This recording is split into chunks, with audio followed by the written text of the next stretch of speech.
Alright, this video is all on this sidebar. So this sidebar is actually very self-explanatory, but there were a few things that I had questions about when I very first started with TradingView. First thing is the watch list. So to add a watch list, you actually come here to the name of the watch list and create a new list. I'm gonna hit create new list and let's name this testing 1.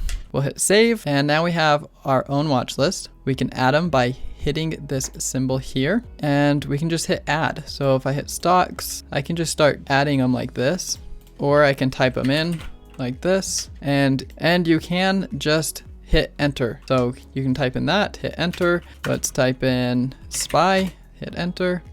So that adds it to the watch list. Then if we click on the target, it will just take us to that symbol. Now another way to add to the watch list is if you hit the hotkey Alt W, and that will add it to the watch list. The other thing you can do with these stocks is label them. So you can color code this like a red, a green.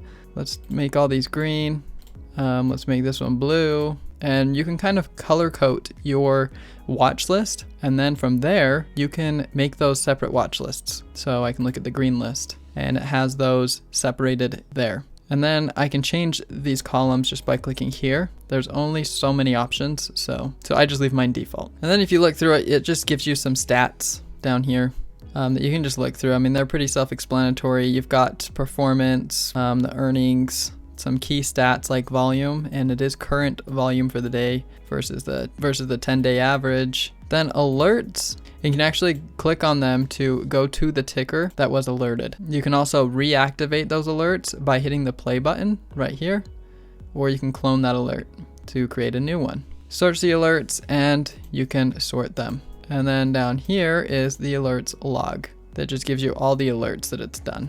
Next is the headline. So this is just the news. There's not really anything you can customize about this, but it does pull whatever stock you're in.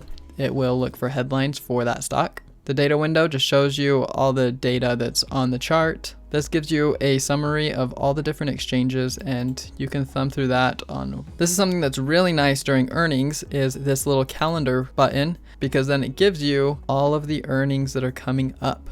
So this is really nice to be able to see the coming up earnings. This is mostly all about fundamental type of things. Here are some ideas. These are things that you would add into here just as they're basically just notes for you. And here are some public chat rooms that you can enter. This one will be private chat room type things that you make. And then down here, you've got the streams beta testing right now. So these people live trade or live chart through TradingView. But that's basically it here on the side tab. You can mess around with it and see what you like, especially with the social type of aspect with the different chat rooms. You can click on those and hit here to detach it. So it's a whole other window. But you can find some rooms that maybe are useful to you that will help you with some ideas or whatnot. So that's it for the sidebar and I'll see you in the next video.